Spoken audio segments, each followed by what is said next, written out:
다니엘 11장, 12장은 10장에서 이 다니엘이 세일의 기도 후에 성자 하나님과 가브리엘 천사를 통해서 받은 이상에 관한 구체적인 내용을 기록한 겁니다. 바사국과 헬라국 그리고 마지막 때에 등장할 적그리스도의 나라까지 그 역사 속에서 등장할 여러 인물들과 사건들을 소개하고 있는데 성경 전체에서 가장 어려운 장입니다. 가장 풀기 난해한 장이에요. 저는 이 설교 준비하면서 유튜브 통해서 영어로 된 설교도 쭉 봐도 제대로 푸는 목사가 없어요. 워낙 복잡해서 그렇습니다. 오늘은 역사 강의를 한다고 생각하십시오. 듣고 가서 원고로 보셔요. 알겠습니까?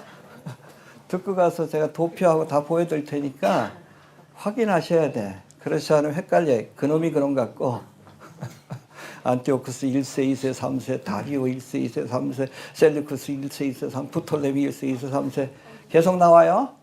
예. 아무튼 제일 중요한 놈은 누구라고요? 안티오쿠스 에피파네스. 안티오쿠스 4세입니다. 4세인데 그건 다음 시간에 살펴보고 바빌론 이후로 펼쳐지게 될 이 바사 제국과 헬라 제국의 여러 가지 격동하는 과정 속에서 하나님이 이스라엘을 어떻게 지켜주셨는지 또 하나님이 예언하신 그 말씀을 어떻게 성취하셨는지를 보여주고 있습니다. 알겠습니까? 자, 역사학의 아버지 혹시 아십니까? 역사학 전공하신 분 계셔요? 아시네. 누구세요? 우리 조원선이? 역시 공부를 잘하셔가지고. 예, 이 헤로도토스의 역사, 히스토리라는 책이 있어요. 그 당시 페르시아 그리고 바벨론 그리고 헬라, 로마까지 그 역사를 기록한 그 로마는 아니겠네. 헤로도토스의 책이 있는데 이거를 성경하고 비교해가지고 쓴 책이에요. 대체적으로 잘 쓰여졌습니다.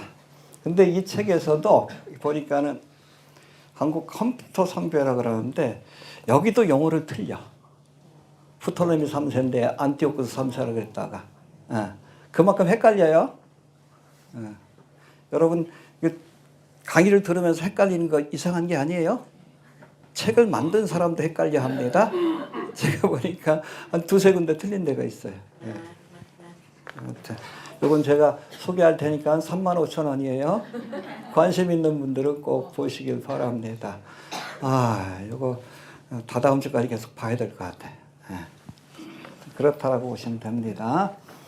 앞자락을 좀 깔아놓습니다. 오늘은 역사 강의 시간입니다. 근데 이게 중요한 게 뭐냐면 하나님이 역사의 주관자라는 사실을 보여줘요. 여러분 11장의 예언이 적어도 이 사건들이 일어나기 몇백 년 전에 기록된 말씀인데 정확하게 이 예언의 말씀이 바사 제국과 헬라 제국을 통해서 성취가 됩니다. 할렐루야. 근데 11장 맨 마지막 장은 뭐에 관한 예언? 1차적으로는 안티오쿠스 에피파네스에 관한 예언이고 그 뒤에 36절부터는 적그리스도에 관한 예언이에요. 1절부터 35절까지 예언이 정확하게 제가 늘 얘기하죠. 해봅시다. 역사적으로. 문자적으로 성취됐다. 그러므로 36절부터 펼쳐지게 될 적그리스도를 중심으로 펼쳐질 종말에 관한 예언도 역사적으로 문자적으로 성취될 것을 믿을 수 있다. 뭘 통해? 이미 성취된 역사를 통해서. 그렇죠? 아직 성취되지 않은 예언도 우리가 성취될 것을 믿을 수밖에 없다. 눈앞에 와 있습니다. 자, 그 전에 우리 지난 시간에 배운 말씀 한번 잠깐 살펴봅니다. 10장의 말씀인데. 자, 우리가 기도할 때 다니엘이 작정하고 기도했죠. 작정하고 이스라엘 백성들이 이렇게 성전을 재건하려고 하는데 성전 재건이 어려움을 겪고 있다. 그런 이야기를 듣고 작정하고 기도했는데 기도 응답을 며칠 만에 받았어요.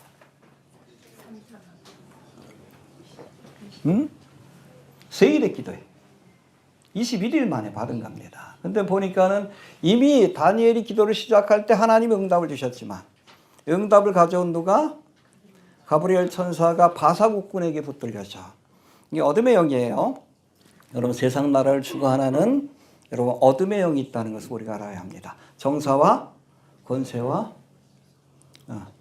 하늘에 있는 악에 대한 영이다. 우리 영적 싸움의 대상은 혈과 육이 아니에요. 사람하고 싸우려고 하면 안 됩니다. 그 뒤에서 지금도 그렇잖아. 여러분 이 땅에 적그리스도의 나라를 세우려고 하는 어둠의 세력들. 우리가 일루미나티, 세계정부주의자 뭐 이런 사람들. 그렇죠? 어둠의 세력이 있어요. 알겠습니까?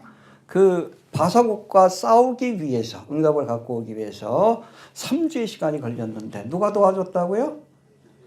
미가엘 천사. 그래서 12장에도 보면 이 미가엘 천사가 이스라엘의 수호 천사로 그렇게 묘사되는데 넓게 보면 우리 믿음의 사람들이 영적으로 싸울 때 우리를 도와주는 천사다. 할렐루야. 그렇다고 숭배하면 안 돼요. 알겠습니까? 우리를 돕기 위해서 하나님께서 보내는 어찌 보면 우리를 위해서 서비스하는 천사다. 그렇게 이해하시면 됩니다. 여하튼 응답을 받기까지 몇 주가 걸렸습니까? 네, 그러니까 우리가 기도를 시작하면 언제까지 기도해야 돼? 3주? 아니요. 응답을 주실 때까지. 구하라? 현재 진행형이에요. 이게 헬로 현재형인데 이건 뭐 영어는 현재 진행형이니까. 주실 때까지 구하라. 열릴 때까지 두드리는 거예요. 다니엘이 그렇게 했어요. 21일 만에 응답 받을 것 아니요. 응답 주실 때까지 기도했어요. 절식하면서. 아마 40일이 걸렸으면 40일 동안 기도했을 거예요. 우리가 포기하지 않고 기도할 수 있게 되길 바랍니다.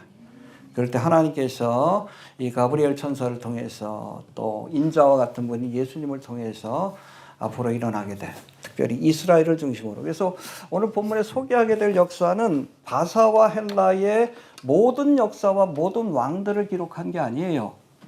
누구에게 중요한?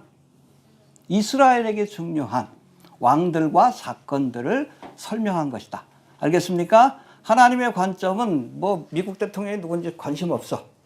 우리나라 대통령이 누군지 관심 없어. 그렇죠? 이스라엘 중심으로. 그렇죠? 펼쳐질 역사와 사건에 대해서. 그래서 이스라엘 복되게 하면 축복을 주시고 저주하면 저주를 받는 뭐 이 소개할 역사 속에서도 그런 것들을 보여주고 있습니다. 할렐루야. 네. 이제 본문 넘어갑시다. 시간이 좀 걸려도 인내하고 들으시길 바랍니다. 이거 끝나고 나면 역사 강의해도 될 것 같아요. 유튜브에. 우리 1절 봅시다. 1절. 시작.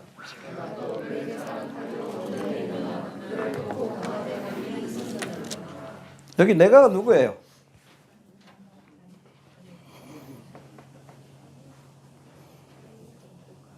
이게 10장 말씀하고 연결돼야 됩니다. 10장 16절에 보면 그 뭐 이상을 알려주는 분이 계시죠. 10장 16절 봅시다. 시작. 예, 그 다음에 18절 시작.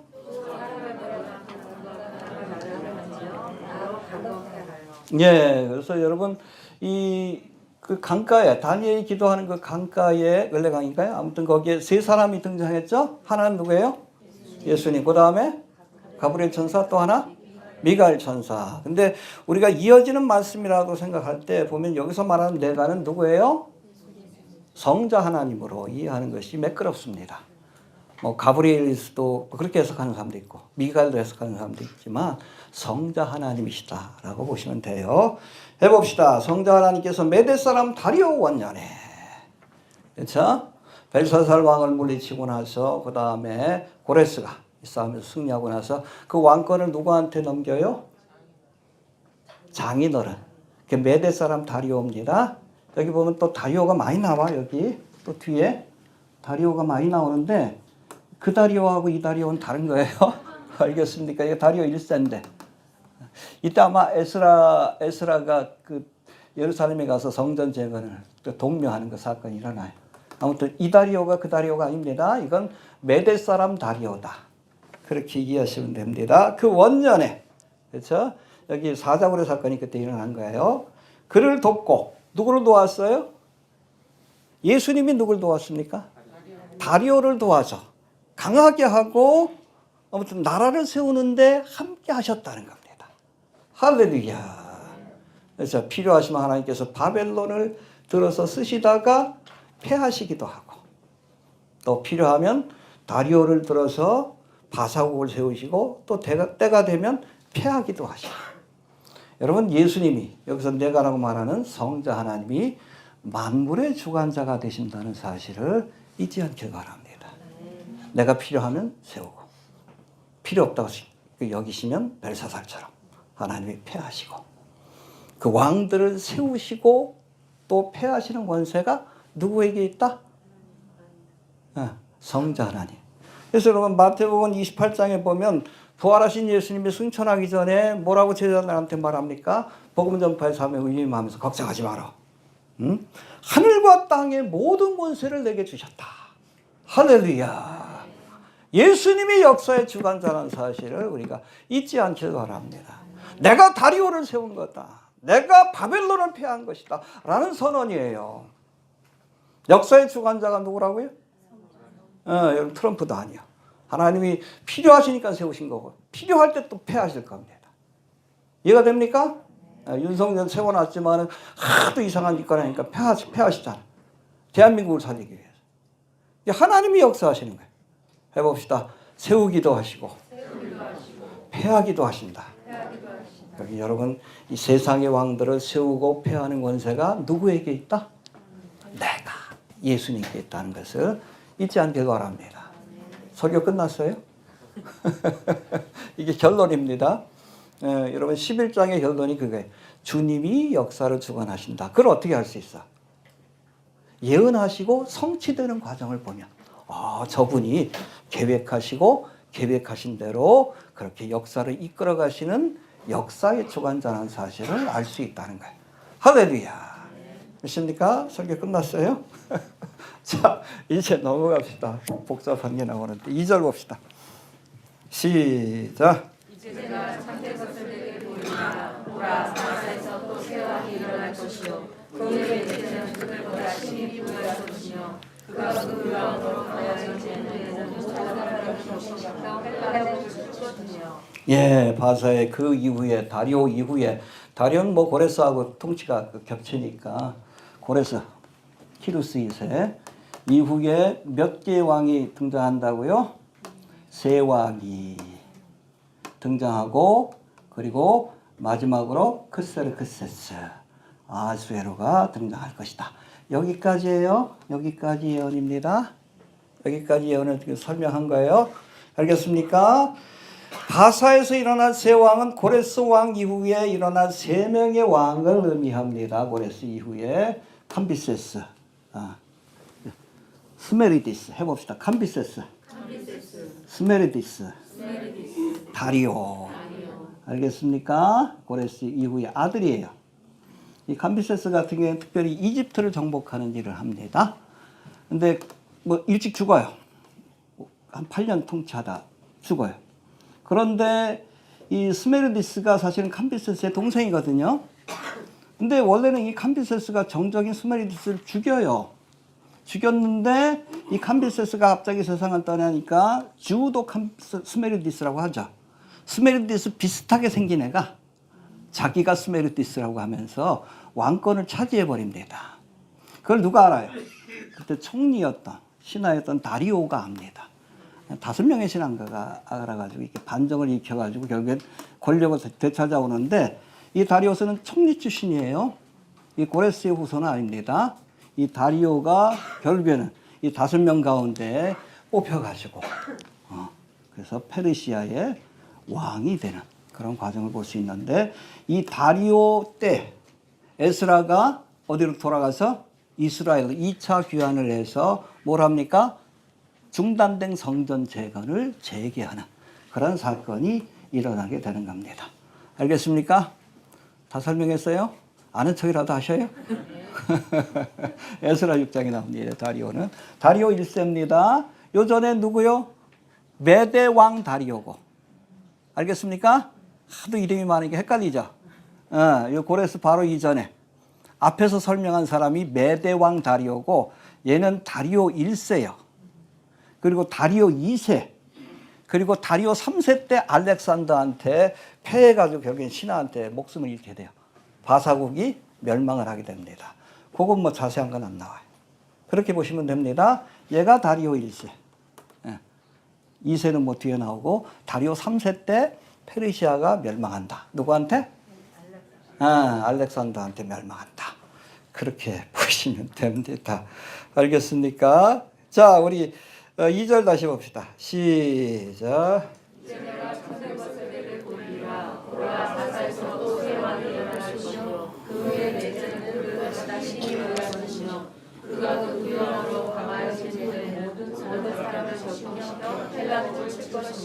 예, 그 후에 넷째. 넷째가 누굽니까? 하나, 둘, 셋, 넷. 해봅시다. 크세르크세스. 참 별. 이게 성경식 히브리식 발음은 아수에로입니다. 누구 남편이요? 에스더의 남편이요. 알겠습니까? 여러분 300이라는 영화 봤어요? 나는 자비하다가 얘야. 영화에서 좀 과장됐지만 그게 누구예요? 에스더의 남편입니다. 남편이. 그래서 다리오 왕 때에 1차적으로 헬라, 그리스를 정복하러 나서요. 나섰다가 패하고 돌아옵니다. 그게 바로 마라톤 전투, 마라톤의 기본이 돼요. 그러니까 아들내미가 이제 이때가 바사국이 가장 힘이 셀 때예요. 영토도 확장이 되고 크셀크셀 때. 이 아버지의 대를 이어서 3차 원정을 합니다. 그래서 3차 원정을 해가지고 자 봅시다. 크세르크세스는 즉위 후 그의 부왕 다리오가 실패한 그렇죠? 헬라 원정을 재개합니다. 재개하는데 헬라 정복 사업을 물려받아 막강한 경제적 군사적 힘을 바탕으로 크세르크세스 때가 여러분 헬라 이 바사가 가장 힘이 셀 때예요. 가장 영토도 크고 부도 많고 그러니까 그 힘을 집중해서 뭐 아버지가 이루지 못한 헬라 정복에 나서는 겁니다. 알겠습니까? 그래서 3번의 전투를 하게 되는데 첫 번째 해봅시다. 테르모필레 전투. 이게 영화 300의 배경이야. 그 좁은 골목에서 이렇게 하다가 결국에는 뭐 다 뭐 헬라군이 다 죽잖아요. 그래서 아테네까지 들어가요. 들어갔는데 텅텅 비었어. 다 도망간 거예요. 정복했지만 실익이 없어. 열받아가지고 다 힘을 모아가지고 그 다음에 두 번째 전투를 하는데 이게 유명한 세계 4대 해전 중에 하나인 살라미스 해전입니다. 많은 배를 갖고 갔는데 우리 한산대첩도 그 중에 하나예요. 완전히 처참하게 패하고 맙니다. 두 번째 전쟁. 그리고 세 번째 전쟁이 플라타이아 전투인데 여기서도 페르시아가 패하게 돼요. 헬라에. 그래서 이크셀크세스 왕 때 이제 헬라 정복에 대한 꿈을 접게 되는 겁니다. 그리고 돌아와서 누구? 에스더와 결혼을 해서 그런 사건들이 벌어지게 된다. 그렇게 이해하시면 됩니다. 알겠어요? 암착이라 좀 하셔요?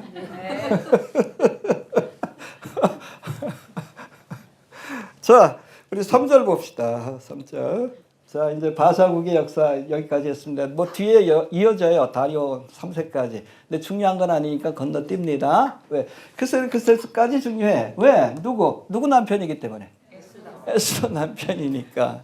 헬라에 뭐 3번이나 공격했다가 결국에는 실익을 얻지 못하고 포기한 거예요. 예. 3절 넘어갑시다. 3절. 20절까지 언제 가나? 시작.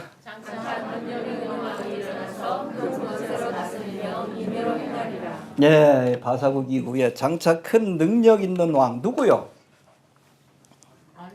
알렉산더예요. 알렉산더 왕이 일어나서 이 알렉산더에 관한 예언이 여러분 다니엘서에 본문까지 3번 나옵니다. 7장 6절에 보면은 날개 달린 표범으로. 그러니까 한 10년 동안 이 바사국뿐 아니라 인도까지 이렇게 점령을 했어요. 이집트까지 날아다니듯이. 역사가들이 그럽니다. 이 바사 제국을 마치 썩은 달걀을 짓밟듯이 그렇게 밀고 내려갔다. 네, 짧은 기간 동안에. 자, 이게 알렉산더 대왕을 의미하는데 7장 6절에서는 날개 달린 표범으로 그 예언하고 있고 8장 5절에서는 현저한 뿔이 달린 순념서로 순양을 들이받잖아. 이 순양이 누구예요? 메데바사 제국인데 마지막 왕인 다리오 왕을 의미합니다. 다리오 3세예요. 헷갈리지 않길 바랍니다. 얘는 1세요. 그 위에 있는 애는 메데 다리오고 얘가 1세고 3세입니다. 3세. 그때 두 번의 전투를 통해서 수사 전투하고 뭐 갈로미스 전투인가 뭐 이 두 번의 전투를 통해서 페르시아가 멸망의 길을 가고 헬라 제국이 등장하게 되는 겁니다. 알겠습니까? 그래서 여러분 이 알렉산더가 예루살렘을 찾아왔을 때 바로 이 말씀을 읽어줬다라고 얘기를 해요. 당신이 바로 장차 큰 왕이 될 것이다. 그 7장하고 8장하고 이 말씀 읽어주면서 제사장이 당신이 이제 큰 나라를 얻을 것이다. 그러니까 기분이 좋아가지고 이스라엘에게 아주 좀 좋은 정책, 세금도 감면해주고 그런 정책을 펼쳤다. 그런 일화가 있어요. 알겠습니까? 여기 아무튼 세 번째 나오는 예언이다라고 보시면 돼요. 그 다음에 4절 넘어갑시다. 4절 시작.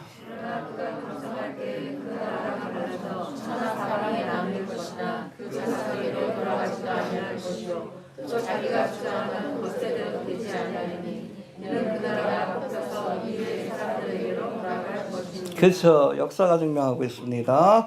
페르시아와 이집트를 정복하고 인도까지 영역을 넓혀가던 알렉산더 대왕이 갑자기 32인가 3살에 정복을 시작한 지 한 10년 지난 뒤에 세상을 떠나게 돼요. 뭐 여러 가지 학설들이 있어요. 근데 뭐 유력한 학설은 말라리아에 걸려서 죽었을 것이다 라는 얘기가 있는데 문제는 뭔가 하면 후손을 안 남겼어요. 유복자는 있습니다. 뱃속에 아기는 있어요. 후손을 못 남겼어요. 여기 보니까 순념서가 스스로 심히 강대하여 가더니 강성할 때 그 큰 뿔이 꺾이고 그 대신 그 자리에 뭐가 나왔다고요? 현저한 뿔 넷이 하늘 사방을 향해서 났더라. 그렇죠? 헬라 제국이 넷으로 갈려지는, 나눠지게 되는, 누구를 통해서?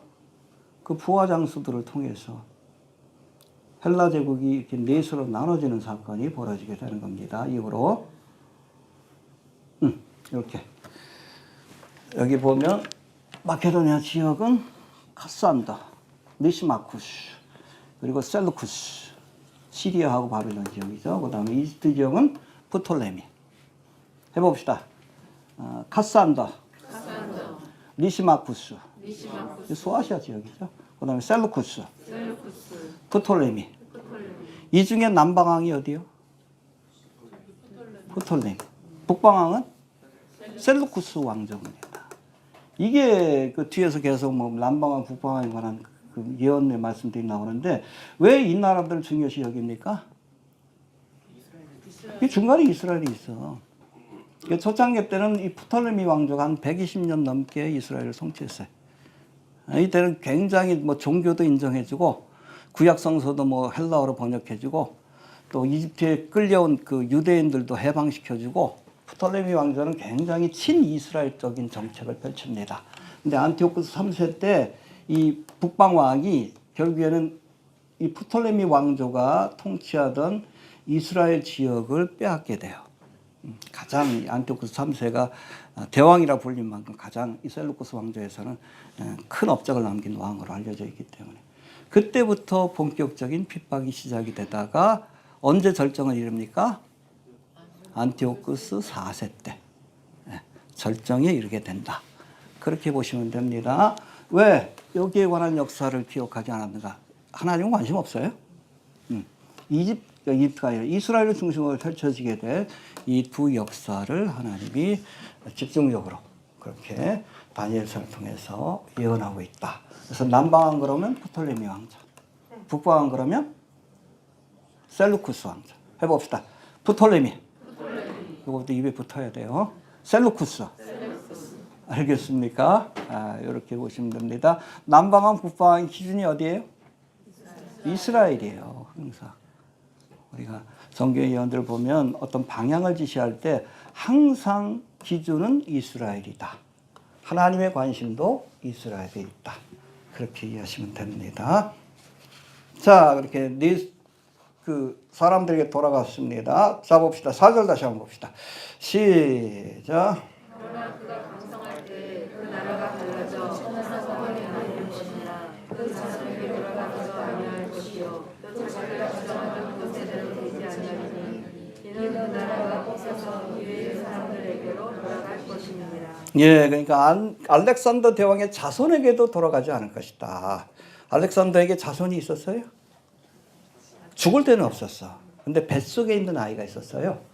이 알렉산더가 바사의 공주인 록산나와 결혼했는데 이 알렉산더가 죽을 때 임신을 하고 있었어. 근데 태어났는데 걔 이름이 알렉산더 4세입니다. 근데 여러분 이 장수들 입장에서 보면 정조가 아니야. 다 죽여버리고 그리고선 자신들이 이 땅을 알렉산더가 통치하던 땅을 차지하게 됩니다. 바로 그 예언이에요. 그렇죠? 자손들에게 돌아가지 않을 것이다. 핏줄에게 돌아가지 않을 것이다. 자기가 주장하는 원세대로 뜻대로 되지 않는 거예요. 갑자기 죽으니까. 그리고 나서 결국엔 부장 밑에 있던 장수들 넷이 이렇게 헬라 제국을 분할 통치하게 됩니다. 바로 그 말씀이에요. 정확하죠? 그 자손에게도 돌아가지 않을 것이다. 유복자가 있었습니다. 자, 그 다음에 이제 남방왕과 북방왕. 본격적으로 남방왕과 북방왕이 이스라엘을 중심으로 해서 전쟁을 벌이게 되는데 6차 전쟁까지 아마 벌어지게 될 거예요. 서로 패권을 다투기 위해서. 그러니까 여기들은 힘이 별로 없어요. 가장 힘이 센 왕조가 프톨레미 왕조와 첫 번째는 여기가 먼저 힘이 셌어요. 이게 먹을 게 많았나 봐요. 이게 재산도 많고 알렉산드리아도 여기 있었고 그러다가 나중에 셀루쿠스 왕조가 힘을 결집해가지고 남방왕을 치는 그래서 6차례인가 전쟁을 벌이게 됩니다. 거기에 관한 예언이 지금 나오고 있어요. 잘 따라오시길 바랍니다. 아는 것처럼 그렇게 끄덕이시길 바랍니다. 자, 본문에 등장하는 남방왕과 북방왕은 알렉산더 대왕 사후에 헬라 제국으로 그 넷으로 분할했던 장군들 가운데 해봅시다. 프톨레미 왕조. 뭐 이름이에요. 프톨레미 왕조를 이룬 겁니다. 그 다음에 셀루쿠스 왕조. 일대 장수 이름이 셀루쿠스고 프톨레미입니다. 얘네들이 분할 통치하면서 이 지역을 통치했는데 이스라엘 중심으로 해서 계속 공방이 오고 하는 그런 전쟁을 벌이게 되는 겁니다. 알겠습니까? 자, 이스라엘은 헬라 제국 초기에는 누구에게 통치를 받았습니까? 프톨레미. 아까도 설명했듯이 이 프톨레미는 이스라엘의 신앙을 존중해줬어요. 존중해주고 신앙적 자유를 허용하고 그 당시에 여러분 이집트에 끌려왔던 노예들이 많았거든요. 다 해방시켜주고 프톨레미 왕조가 초창기 때 프톨레미 2세 때인가 그때 여러분 알렉산드리아 아시죠? 수도 여기 아주 유명한 도서관이 있었잖아요. 그 도서관에서 도서관 관장이 뭘 합니까? 구약 성경을 헬라어로 번역하는 작업을 합니다. 그거를 70인역이라고 합니다. septuaginta. 그렇죠? 어찌 보면 이 남방왕이 이스라엘에게는 굉장히 은총을 베풀고 또 도와주는 역할을 했다라고 보시면 됩니다. 이게 뒤에 보면은 남방왕이 40절에 나오는데 이건 그 정발의 때 있을 사건인데 남방왕이 북방왕을 친다는 말씀이 나와요. 40절 한번 봅시다.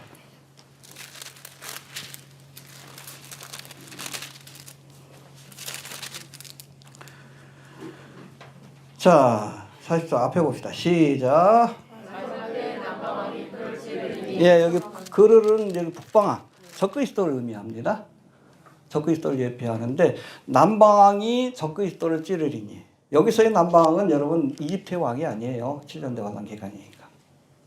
이스라엘 백성들을 돕는 세력입니다. 알겠습니까? 예수님이 여러분 재림하시고 나서 양과 염소의 심판할 때 오른쪽에 있는 양들에게 뭐라고 했어요? 내가 힘들고 어려울 때 도와주고 감옥에 있을 때 와주고 우리가 언제 그랬습니까? 이스라엘에게 한 것이고 나에게 한 것이다. 그런 사람도 있는 거예요. 7년 대환란. 그런 세력들. 이건 지리적인 의미가 아니라 이스라엘 7년 대환란 기간 동안에 이스라엘을 도왔던 사람들. 그런 사람들이 여러분 이 북방왕을 찌르리라 나오잖아요. 7년 동안의 중반부에 죽었다 다시 살아나잖아요. 그런 일들이 벌어지게 된다는 겁니다. 알겠습니까? 여하튼 그럴 만큼 이 남방왕은 이스라엘에게 호의적이었다. 호의적이었다고 보시면 되고, 그 다음에 북방왕이 안티오쿠스 3세 때부터 이렇게 정권을 잡기 시작하는데, 그때부터 이스라엘 백성들에게 헬라화를 강요합니다. 근데 이 남방왕 같은 경우에는 뭐 이게 애굽도 그렇고 뭐 이스라엘도 그렇고 문화가 비슷하니까 사실은 헬라어를 강요할 필요가 없어요. 다양한 문화가 있으면 그걸 하나로 하기 위해서, 그렇죠? 그 공통된 헬라어 문화를 이렇게 강요할 수 있는데, 문제는 뭔가 하면 이 셀루쿠스 이 지역은 하도 다양한 사람들이 많아. 그러다 보니까 하나로 만들기 위해서는, 종교를 하나로 만들기 위해서 헬라 신앙을 강요한 겁니다. 넘어가면서부터 이스라엘 백성들에게 하나님께 대한 신앙을 포기하고 헬라의 신을 섬기로 그렇게 강요하는 일들이 벌어지게 됐고, 그 정점에 누가 있습니까? 아직 입에 안 붙으셔요? 해봅시다. 안티오쿠스 에피파네스가 있다 라고 보시면 됩니다. 계속 몇 번 우리 설교했잖아. 그렇죠? 그렇게 이해하시면 됩니다. 됐나요? 아무튼 그 다음에 5절 넘어갑시다. 5절 시작. 남방의 왕은 강할 것이나 그들 중에 하나는 그보다 강하여 권세를 펼치리니 권세가 신이 클 것이요. 예, 5절에서 말하는 남방은 어디라고요? 프톨레미 왕조, 강한 나라일 것이다. 네 왕조 중에. 그러나 그 군들 중에 하나는, 나머지 군들 중에 하나는 그보다 강하여 셀루쿠스 왕조입니다. 권세를 떨치니 그 권세가 심히 클 것이요. 초창기에는 여기가 힘이 있었지만 나중에 이 셀루쿠스 안티오쿠스 3세 때 영토를 확장하면서 큰 세력으로 뻗어나가게 돼요. 그때는 이 프톨레미 왕조도 여기 영토를 많이 빼앗기게 되는 그런 사건들이 벌어지게 됩니다. 바로 그 말씀이에요. 알겠습니까? 해봅시다. 남방왕과 북방왕의 싸움이 시작된다. 이렇게 싸움이 시작이 돼. 먼저 북방왕이 쳐들어오고 또 남방왕이 쳐올라가고 쳐들어가고 6번인가. 안티오쿠스 4세까지, 안티오쿠스 에피파네스 때까지 6번인가 전투를 치르게 되는데, 여기에 관한 예언이 성경에 다 나와요. 우리가 이런 본문에서. 알겠습니까? 아는 척 하셔요? 하나씩 설명드립니다. 우리 6절 봅시다. 시작.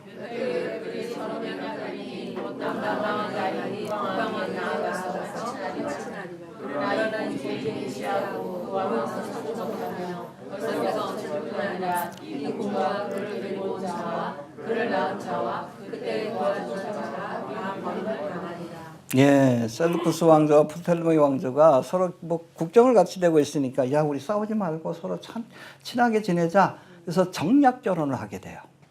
근데 그 본래 의도와는 달리 이 정략 결혼으로 인해서 전쟁에 휩쓸리게 되는 그 과정을 설명하고 있는 겁니다. 구체적으로는 이 예언이 BC 250년 프톨레미 2세입니다. 프톨레미 2세 때 2세인 필라델푸스가 그의 딸인 베레네스, 해봅시다. 베레네스를 셀루쿠스 왕조인 안티오쿠스 2세에게, 어디야, 맞나요? 안티오쿠스 2세에게 시집을 보내요. 프톨레미 2세가 안티오쿠스 2세에게 자기 딸을 베레니스라고 있죠. 시집 보냅니다. 근데 문제는 뭔가 하면 유부남이야. 안티오쿠스 2세가 결혼하기 위해서 이혼을 합니다. 예.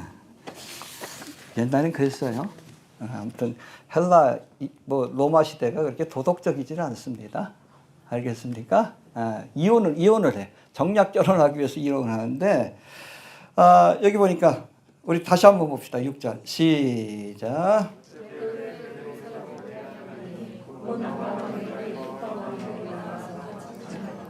그러나 이 공주의 기생하고 그 왕은 서지도 못하며 권세가 없어질 뿐 아니라 이 공주가 그를 데리고 온 자와 그를 낳은 자와 그때에 도와준 자가 더 강함을 당하리라. 예, 정략 결혼하기 위해서 남방하고 이게 잘 지내기 위해서 안티오쿠스 2세가 이혼을 하고 베레니스하고 프톨레미의 딸이죠. 결혼을 하는데 이혼한 여자 이름이 해봅시다. 라오디스. 아, 대단한 여자예요. 라오디스 나오죠? 남편 죽여버리고 베레니스 죽여버리고 그 우성까지 다 죽여버리고 베레니스 데리고 온 사람도 다 죽여버립니다. 그리고 자기 아들을 내세워서 섭정을 해요. 바로 그거예요. 그 사건이 실제로 일어납니다. 그래서 이혼한 남편 찾아가서 죽여버리고 독살시키고 베레니스 죽여버리고 자식들 죽여버리고 그리고 베레니스를 데리고 온 신하들도 다 죽여버려요. 그래서 자기가 직접 통치를 하기 시작합니다. 알겠습니까? 이게 무슨 발단이 될까? 전쟁의 발단이 되는 거죠. 네. 전쟁의 발단이 되는 겁니다. 자, 그 다음에 7절 봅시다. 시작.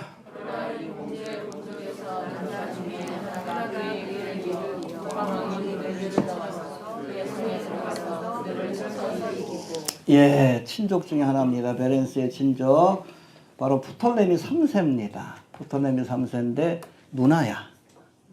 누나의 원수를 갚기 위해 북방 여기 셀루쿠스 왕들을 공격을 해요. 공격을 해가지고 많은 전과를 얻긴 하는데 그 중에 중요한 게 뭐냐면 라오디스를 죽여버립니다. 동생인지 누나인지 아무튼 누이의 원수를 갚아요. 그리고 여기 보니까 자 8절 봅시다. 8절 시작.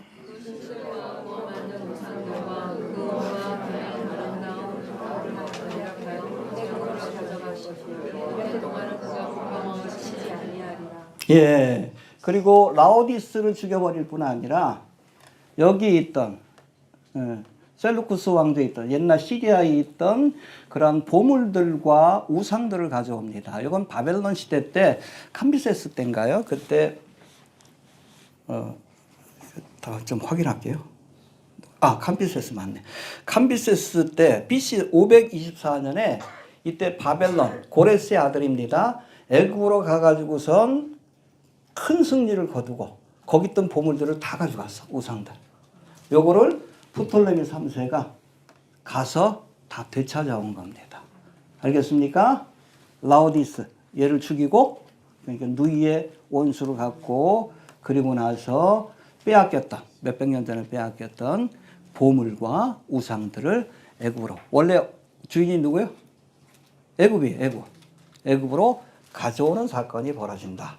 역사가 증명해 줍니다. 이해가 되십니까? 예. 자, 그리고 나서는 뭐라고 합니까? 몇 해 동안은 그가 북방을 치지 아니하리라. 평화조약을 맺어요. 그러니까 이 라오디스는 죽였지만은 셀루쿠스 2세는 죽이지 않고 그 아들이 죽이지 않고 평화협약을 맺습니다. 이해가 되시죠?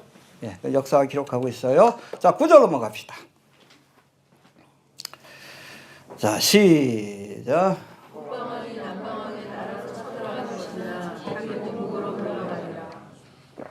자, 이어는 북방인 셀루쿠스 2세가 셀루쿠스 2세죠. 한번 당했잖아. 자기 엄마도 죽고. 그러니까 열받아가지고 침공하러 내려갔는데 아주 그냥 참패를 합니다. 그 사건을 설명하고 있는 말씀입니다. 자, 이어는 북방인 셀루쿠스 2세가 남방인 프톨레미 3세와 맺은 평화조약을 파기하고 얘도 원한이 있을 거 아니야. 엄마가 죽었으니까. 그렇죠? 이집트를 침공함으로 성취되는데 이후로 북방왕이 남방왕의 나라로 쳐들어갈 것이나 자기 본국으로 물러가리라. 아주 참패를 하고 돌아갔다는 얘기입니다. 이해가 되십니까? 네, 여기까지 왔어요. 여기까지 왔습니다. 자, 이제 10절 봅시다. 10절. 시작.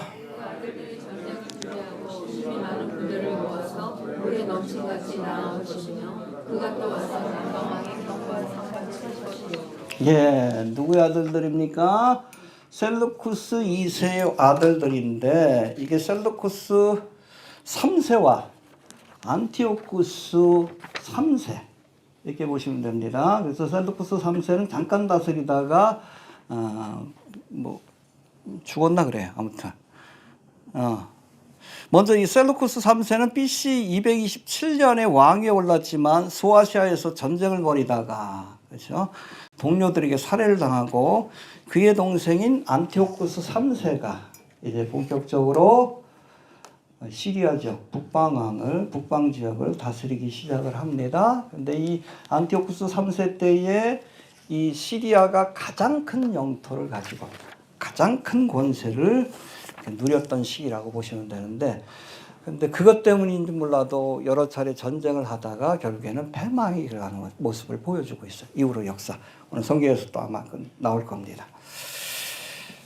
자, 봅시다. 그 아들들이 견고한 성까지 칠 것이요. 10절의 말씀에서 그 아들들은 셀루쿠스 2세의 두 아들인 셀루쿠스 3세와 안티오쿠스 3세를 의미하는데, 이들 중 먼저 셀루쿠스 3세가 BC 227년에 왕위에 올랐지만 소아시아에서 전쟁을 벌이다가 동료들에게 살해를 당하자 그의 동생인 안티오쿠스 3세가 그 왕위를 계승하게 되었다. 안티오쿠스 3세는 그 당시 남방 왕의 영토였던 페니키아와 팔레스타인을 차지하기 위해 원정길에 나서게 되는데, 그렇죠? 이에 경로한 남방왕 프톨레미 4세의 반격에 막혀서 결국엔 라피아 전투에서 큰 패배를 함으로 실패로 돌아가게 된다. 그래서 1차 원정입니다. 1차 원정. 안티오쿠스 3세의 1차 원정. 어디에서 패합니까? 라피아. 이 가자지구 바로 밑에 있어요. 이게 이집트하고 경계선에 있습니다. 여기서 전투를 벌였다가 217년이죠. 대패를 합니다. 프톨레미 4세에게. 그리고 나서 힘을 모아서 다시 한번 전쟁을 해서 팔레스타인 지역을 차지하게 되는 거예요. 이해가 되시죠? 예. 이해가 되시는 척 하시길 바랍니다. 알겠습니까? 그 다음에 11절 봅시다. 시작.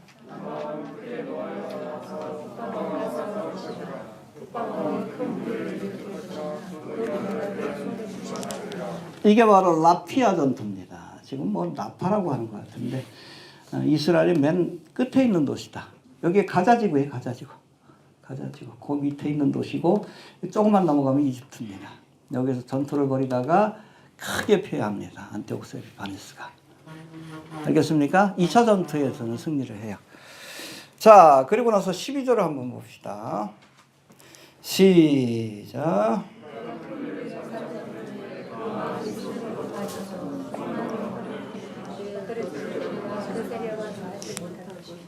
여기서 말하는 그가는 프톨레미 3세예요.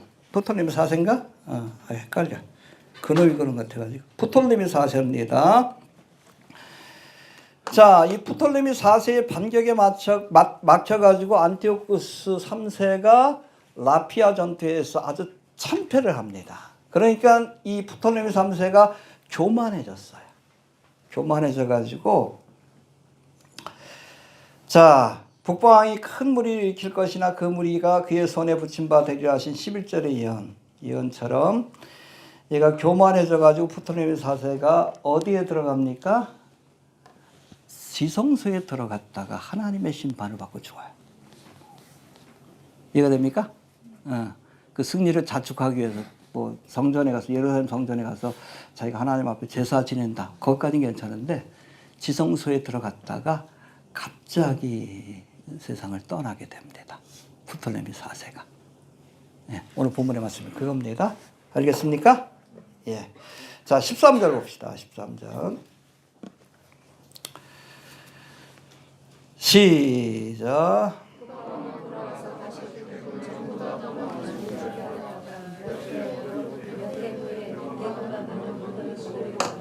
예, 이게 라피아 전투에서 프톨레미 4세에게 패한 안티오쿠스 3세가 이후로, 그래서 이제 돌아가가지고선 국력을 기르는 거예요.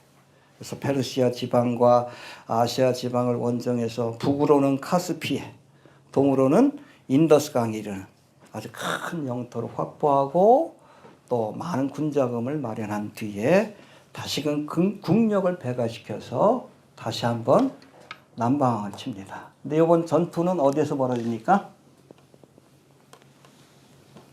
파니아스 파니아에서 벌어져요. 파니아스가 어디예요?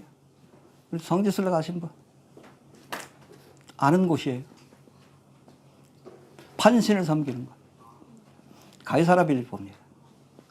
이 파니아스 전투에서 크게 승리를 해가지고 그 전까지는 이 시돈 지역, 페니키아 지역을 누가 통치했습니까? 누가 통치해? 남방왕이 통치했어요. 이스라엘도 누가 통치해? 남방왕이 통치했어요. 근데 이때부터 북방왕, 셀루쿠스 왕조에게 이스라엘의 통치권이 넘어가게 되는 겁니다. 그리고 이때부터 본격적인 혼란과 핍박이 찾아오기 시작했다. 그렇게 이해하시면 될 것 같습니다. 알겠습니까? 예. 더 많이 준비하였다가 몇 해 후에 대군과 많은 물건을 거느리고 오리라. 그래서 와서 여기에서 다시 한번 붙은 거예요.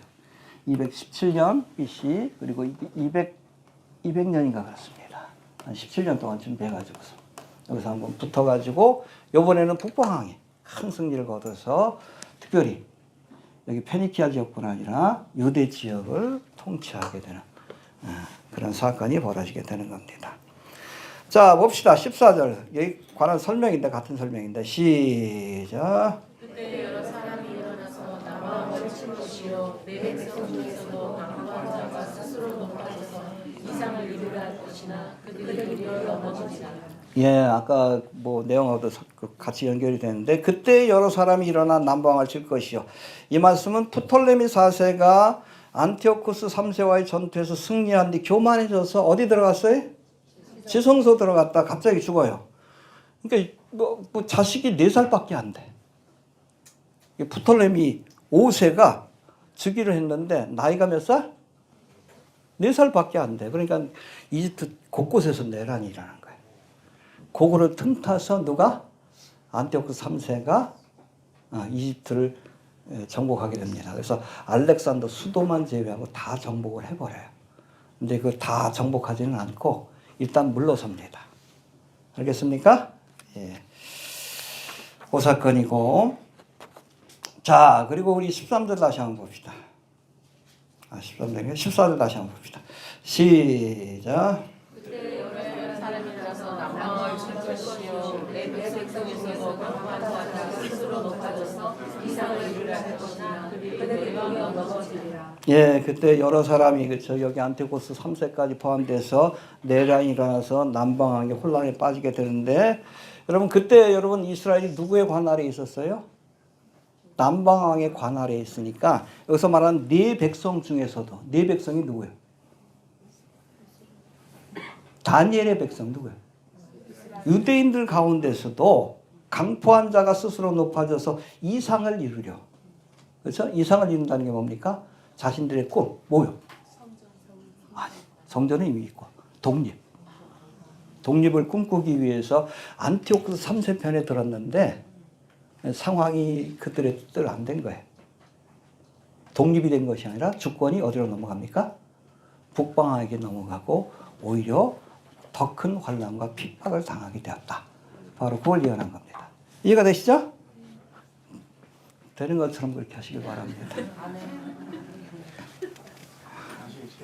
네.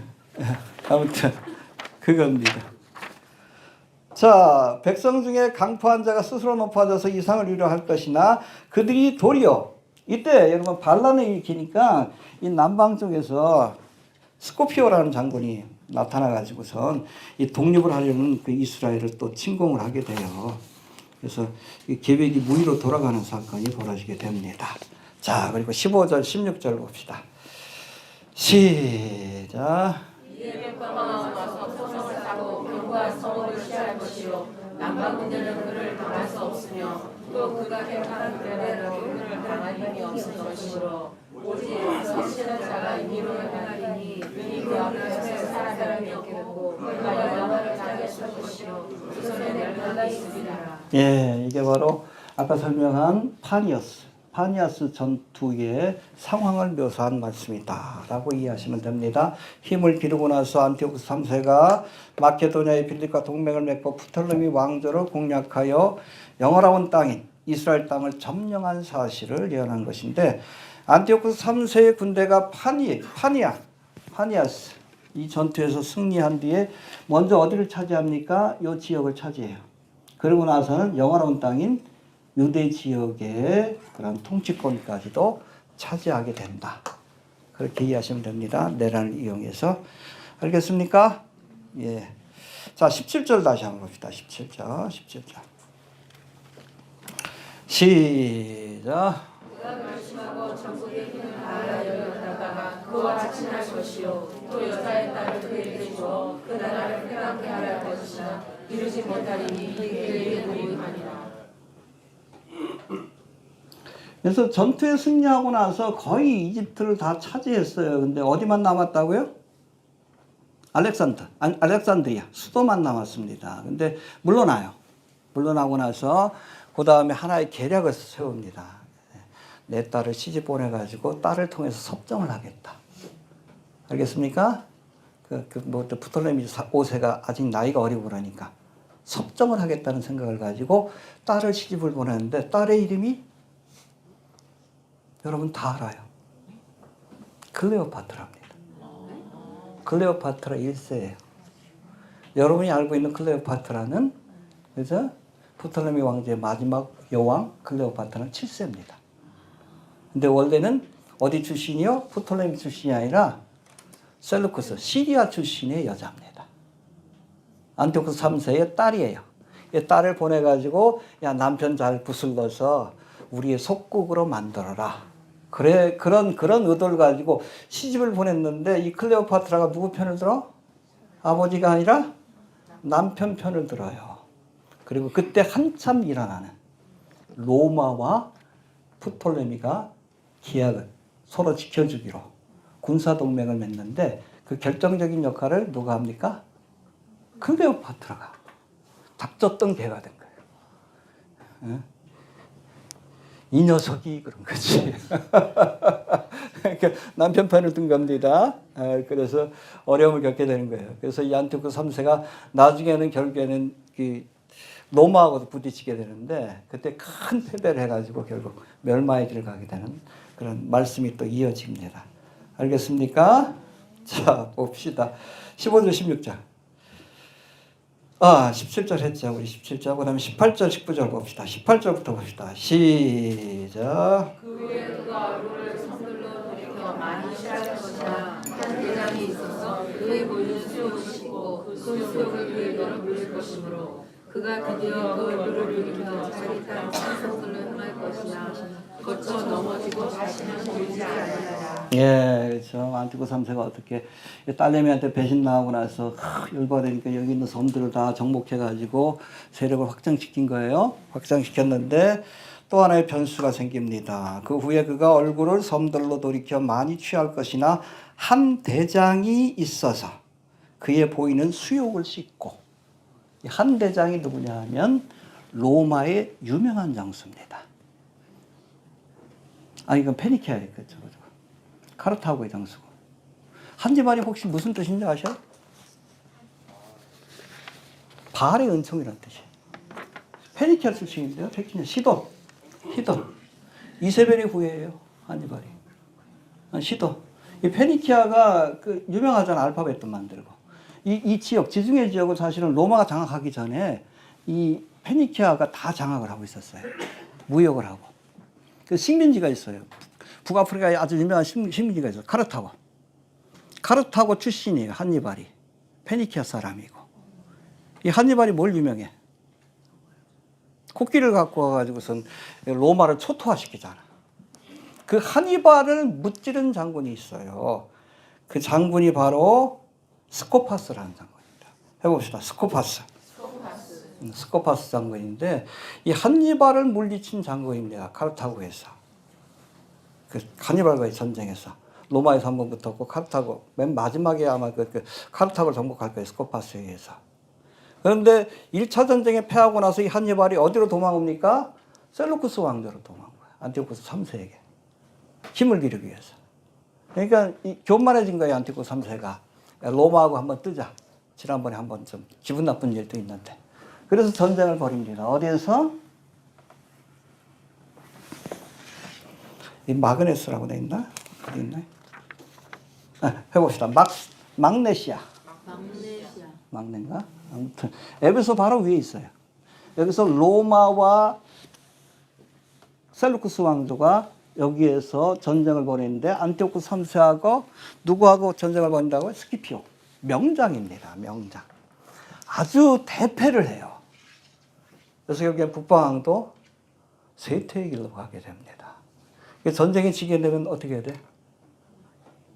배상금을 줘야 돼요. 배상금을 줘야 되니까 뭐 성전도 다시 포함되는데 여튼 가는 신전마다 이 지역에 있는 신전마다 거기를 다 약탈해서 배상금을 줘야 되니까 로마한테. 어디 뭐 벳사원이라는 그 템플이 있어요. 신전이 있는데 거기 가서 약탈하다가 자객한테 죽어. 아무튼 갑자기 세상을 떠나게 됩니다. 그리고 그 권세가 한 단계 걸쳐서 안티오쿠스 에피파네스에게 넘어가게 되는데 안티오쿠스 에피파네스도 이 로마와의 사이에서 이게 프탈레미 왕조는 어디에 붙은 거예요? 로마에 붙어버린 거예요. 클레오파트라의 지혜 덕분에. 그래서 싸우다가 결국에는 나라가 국력이 쇠해지고 로마에 의해서 결국에는 정복을 당하는 그 역사가 이어진다. 그렇게 보시면 됩니다. 그 가장 결정적인 전투가 바로 magnesia 전투다. 여기에 여러분 로마의 가장 위대한 명장인 스키피오가 흑인 같아요. 흑인 같아. 이 저걸 보면 스키피오 장군이 한니발을 물리쳤던 스키피오 장군이 안티오쿠 3세를 물리치고 막중한 이 전쟁 배상금을 요구했는데 요로 인해서 성전 예루살렘 성전도 그리고 다른 신전들도 이렇게 탈취하다가 비명의 세상을 떠나게 되는 그런 역사가 펼쳐지게 되는 겁니다. 알겠습니까? 네. 다시는 보이지 아니하리라. 그렇죠? 자기 집으로 돌아갔지만 그렇게 배상금을 주기 위해서 약탈하다가 자객에 의해서 목숨을 잃게 되었다라고 말씀합니다. 20절 봅시다. 마지막이에요. 자, 시작. 그 일을 일자가 토색한 자로 그나라의 아름다움으로 불러다니는 것이나 그는 무모하느나 싸움이 없이 몇 날이고 되어 황당하셨대요. 예, 여기서도 클레오파트라가 나오죠. 안티오쿠스가. 요 중간에 안티오쿠스 4세로 가기 전에 또 하나의 왕이 세워지게 되는데 셀루쿠스 4세입니다. 해봅시다. 셀루쿠스 4세.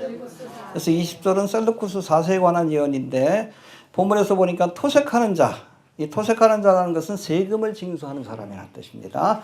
셀루쿠스 4세가 전쟁 배상금, 아버지가 전쟁을 치르다가 막중한 배상금을 빚으로 남겼잖아. 그거를 그 로마한테 바치기 위해서 토색하는 자인, 그렇죠? 세금을 거두는 자인 해봅시다. 헬리오두토스. 아닌가 보다. 헬리오도루스. 이해하시길 바랍니다. 세워가지고 아름다운 것은 어디죠? 항상 영화로운 땅 아름다운 것은 예루살렘이에요. 예루살렘. 이스라엘 땅에 강제적인 세금을 징수하려 했지만 심지어는 성전을 약탈하려고 했습니다.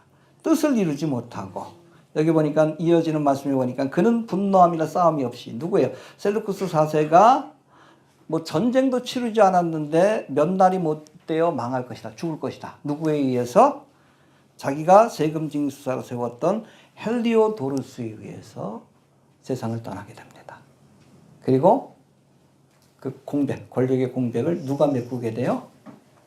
안티오쿠스 에피파네스 메꾸게 되는데 다음 시간에 살펴봅시다.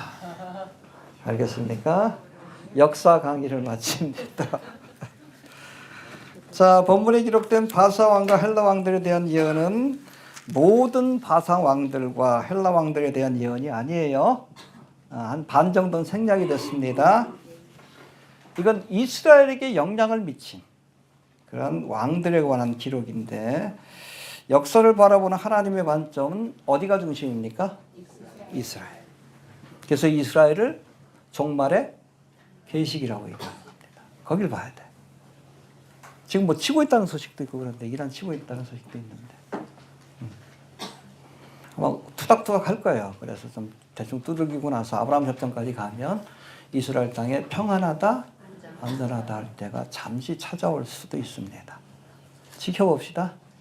우리 조상현 선교사님 지금 이번 주 금요일 날 저기 가신다는데, 이집트 여행 가신다는데, 성지순례 가신다는데, 잘못하면 그 포탄 맞을 수도 있어. 미사일 맞을 수도 있어요. 또 날짜 잘못 걸려버리면. 여하튼 지금 그런 상황인데, 아브라함 협정까지 맺어지게 되면 이스라엘 땅에 여러분 1954년 5월 10일인가요? 아무튼 독립되고 나서 한 번도 평안했던 적이 없어요. 최초로 평안하다 안전하다 할 때가 찾아오게 될 겁니다. 근데 평안하다 안전하다 할 때 멸망의 날이 아마 한반도에도 평화가 올 거예요. 지금 그걸 누가 지금 주도하고 있습니까? 쿠시너. 그러니까 재밌잖아요. 지금 트럼프는 그 악당 역할만 하고 사위인 쿠시너는 평화를 가져오는 일만 하고 있다. 재밌죠? 예수님 곁에 가론 여자가 있듯이. 흥미로운 인물이에요. 흥미로운 인물인데 아무튼 그만큼 우리가 이 종말에 관한 성경의 예언들이 급박하게 지금 성취되고 있다. 특별히 이스라엘을 중심으로 펼쳐지고 있다는 것을 우리가 알고 깨어있길 바랍니다. 우리에게 시간이 주어져도 그렇게 많지는 않을 거예요. 많지는 않을 겁니다. 그래서 우리 막심 선교사님도 그냥 중고차 사시라고 제가 저거 하는 거예요. 새 차 사봤자 얼마 안 있으면 주님께서 부르실 것 같아가지고. 이해가 되십니까? 이해가 되십니까? 네, 그런 거예요. 좀 걱정을 했어요. 뭐 차 잊어버렸다 그래가지고. 근데 보험금이 나온다 그러더라고.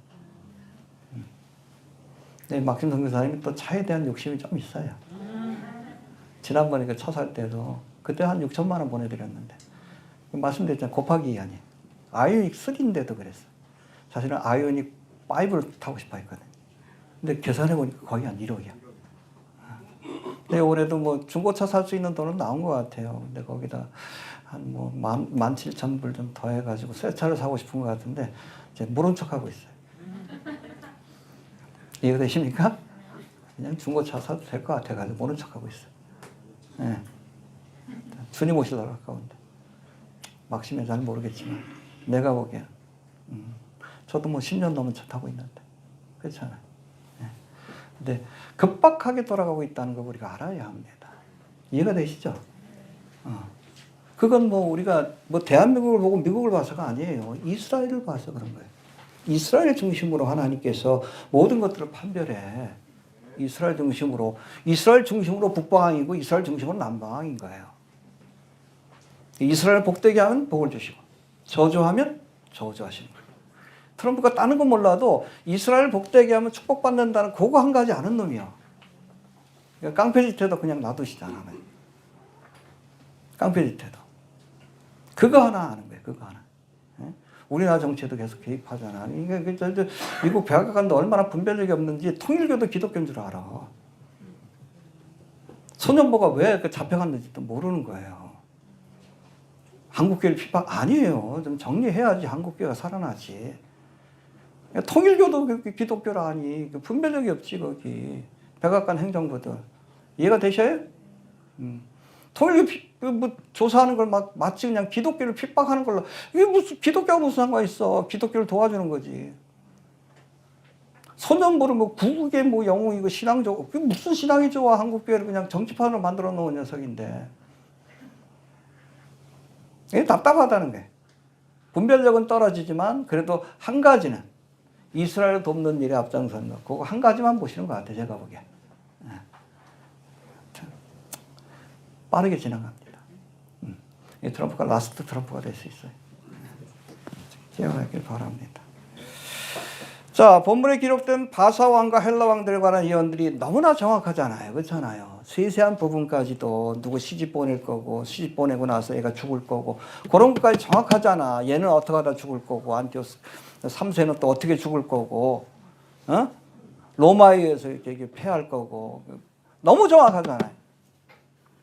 몇백 년 전에 예언한 건데. 그렇다면 여러분 뒷부분 여러분 36절부터는 종말에 관한 예언이에요. 적그리스도에 관한 예언입니다. 그 예언도 문자적으로 역사적으로 성취될 걸 믿어야 합니다. 안 믿으면 바보. 알겠습니까? 믿을 수밖에 없어요. 너무나 정확하기 때문에. 알겠습니까? 예. 아무튼 집에 갔으면 복습하셔요. 여기 한번 표 보시고 얘가 얘구나, 얘가 얘구나. 이놈이 이놈이고 이놈이 이놈이고 좀 확인해 보시길 바랍니다. 예. 자, 기도합니다. 우리 다 같이 동성으로. 하나님, 주님이 역사의 주관자이심을 믿습니다. 주께서 예수님께서 주여 한 나라를 세우시고 또한 한 나라를 폐하시고 왕들을 세우시고